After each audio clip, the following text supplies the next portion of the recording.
Nawalan po tayo ng isang Kuya Bong.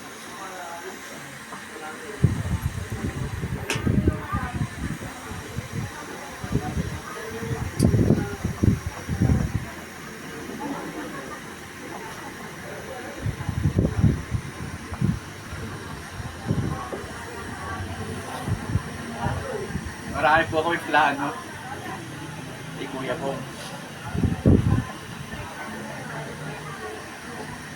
Nung uli po namin usap, dami namin pinag-usapan, ang dami namin plano. So akala namin, mangyayari yung lahat ng bagay na yun. Pero hindi po natin alam, ay hanggang doon naman po pala yung buhay ng ating Kuya Bong.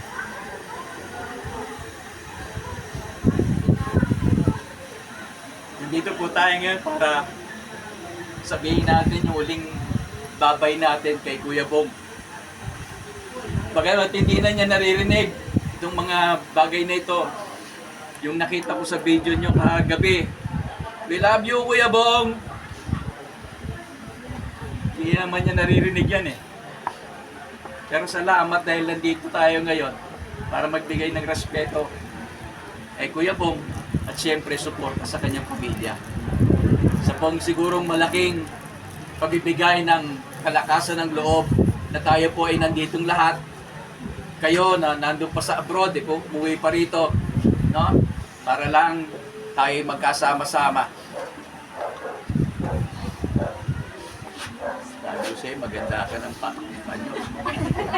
Malapot pa po. Yung makeup po eh. Kapag ka na nag-makeup.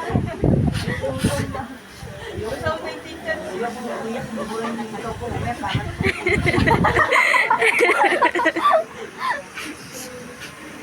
Bagamat po ganun, ano, ay pero ito rin po yung oras o panahon ng pag-aalala natin, ano, sa buhay ni Kuya Bong. Makulay ang buhay ni Kuya Bong. Pero gayon pa man, ano po, lahat naman tayo may mga kahinaan tayo eh. Lahat naman tayo, meron tayong mga kapalpakan sa buhay. May mga bagay po tayong ginawa nating desisyon na mali po. Pero ang maganda po dito, no, meron tayong Diyos na mahabagin. Meron tayong Diyos na nagpapatawad. Na sa lahat po ng ating mga naging kasalanan, anuman po yung ating nagawa in the past, ay nandun po ang biyaya at habag ng ating Panginoon. Kaya sa pagkakataon pong ito, alalahanin po natin ano, yung mga magagandang bagay na naging nung si Kuya Bong po ay nandito pa sa lupa. Isang ano lamang po, isang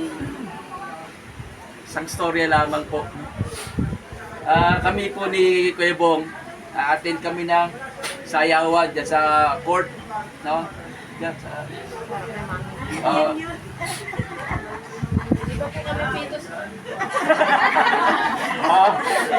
ganun pa.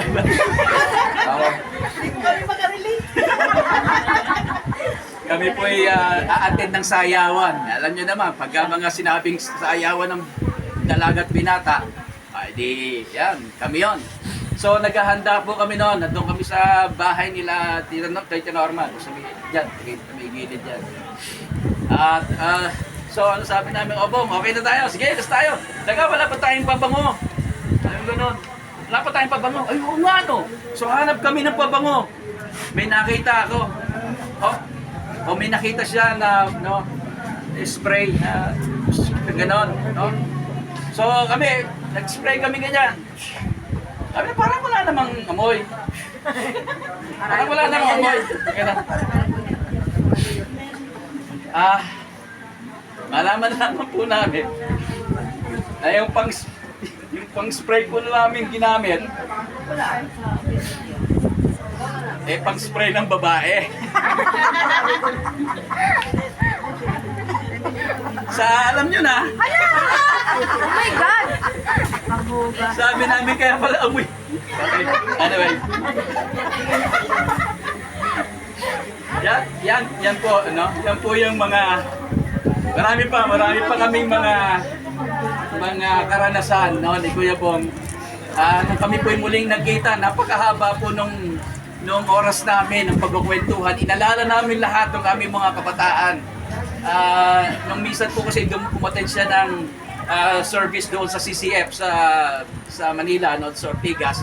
Doon kami nagkita. Sabi ko, doon ka na matulog sa bahay. So nung doon siya natulog sa bahay doon, ang haba po ng kwentuhan namin, tawanan kami ng tawanan. Ano po? Kaya marami po akong mga karanasan na masasaya, no, sa buhay ni Kuya Bong. But then, siyempre, may mga panahon din po ng pag-iyak. May mga panahon na ako po ay Christian na doon. Ako po ay ako po ay binigay ko na po yung buhay ko sa Panginoon. Tapos kina-counselan ko na lang siya ng mga panahon na yon. So ako po yung naging mentor niya. At nagpasalamat po ako sa Panginoon dahil nung napunta siya sa Macau ay doon siya ginamit ng Panginoon. Okay? So ako nagpapasalamat sa Diyos dahil sa panahon na yon ay alam nyo, pinili siya ng Diyos, ginamit siya ng Diyos para mag-share ng salita ng Diyos.